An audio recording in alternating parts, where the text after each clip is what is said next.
What's up, everybody? Clint Esposito here. We're going to go over one very specific thing, the defensive riding masterclass that Ken Roczen put on last night in the heat race against probably the most prolific block passer, at least of the last 15 years. I would say maybe ever.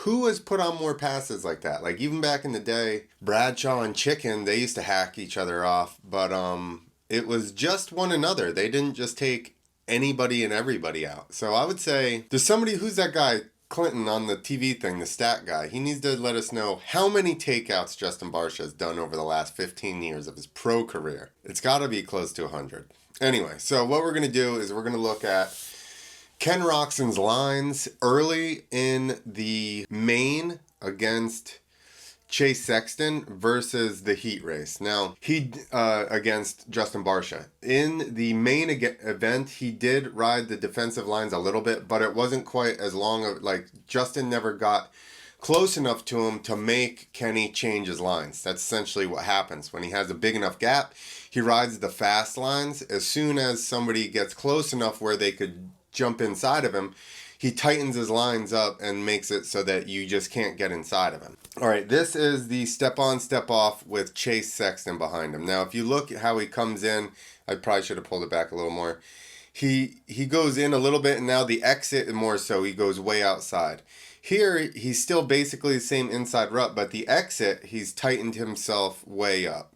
Here, let's look at it again. See, he's almost to the hay bales there. Now against Barcia, let's watch how he exits, and he's much tighter.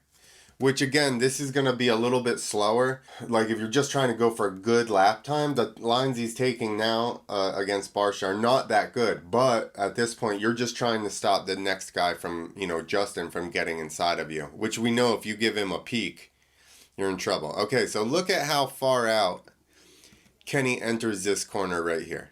Okay, and then he exits pretty far out. Now look, once Justin's behind him, Justin's pretty close, but he's moved himself in about, a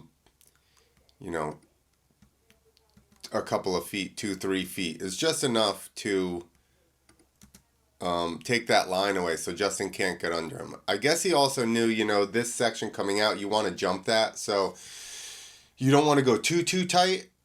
Some of the corners you can go super tight in because you can roll the first obstacle or something. This is basically a jump, so you couldn't go very much tighter than that. Now this one, left-hander. Okay, let's look at how far. Look at Kenny lands almost next to the hay bale here.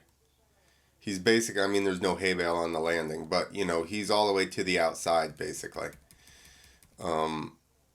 There you go. Now he kind of squares himself in a little bit. I'm assuming, just because Chase was there, he's obviously not as worried because see how far out he exits the turn? He goes out pretty far. Now you're going to watch when Justin's behind him. Now look how close he is to that inside of the turn. Because Justin's trying to get him. Barcia is trying to get inside of him right here, but he basically just gets really close to the inside corner marker. Now at this point he can slide out a little bit because he's already taken the angle away for Justin to get inside of him. All right, and we got one more, and this is the best corner actually to look at it. See, again, he's more than halfway. Say he's not in the center of the track, he's a little bit more to the outside. Because basically, typically you want to round these corners out as much as you can. And I think he's just cutting in here so that he avoids ruts or something in that section. Now, let's look at this one. Justin Barcia is trying to get inside of him. Look at, he's leaning in. He's trying to get inside of him so hard right now. But if you look, Kenny is all the way inside where basically Kenny's taking the line that you would take if you were going to block past somebody. So once he gets that far into the center of the turn, now you don't really have a chance. Justin doesn't have a chance to jump in underneath him. But look, this is the whole setup. Justin, which I don't have enough of that clip, but Barsha went all the way to the outside of this corner. He set it up at the beginning of this straightaway. He went all the way to the right. Kenny's riding the inside. Justin was figuring he would have to drift enough so that you could dive inside of him. Because if you look at this, Justin is leaned in there.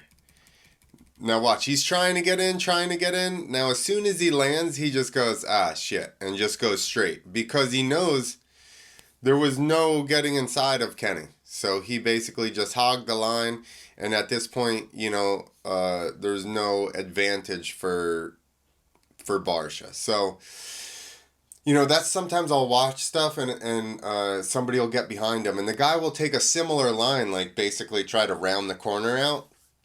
Especially when a guy like Barsha, I've seen it a ton of times. And I'm just like, what are you doing? You can't leave that open.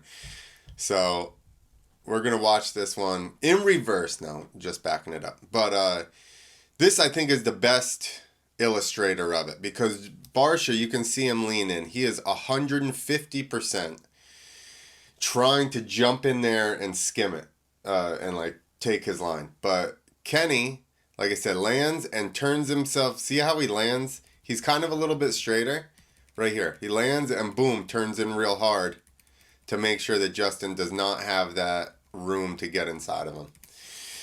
So that's it, people. If you want to learn how to ride defensively, watch that heat race because basically everything Kenny did in that heat race was perfect against, like I said, maybe the most prolific block passer of the last 15 to 20 years.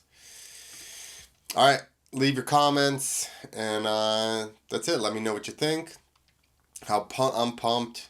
Kenny won the main. When Barsha caught up, I was saying, I'm like, all right, here we go. He's got to go back into defensive mode. But he was able to keep just enough lead that Barsha really couldn't dive inside of him. So, yeah, that's it. Leave a comment. Thank you guys for watching.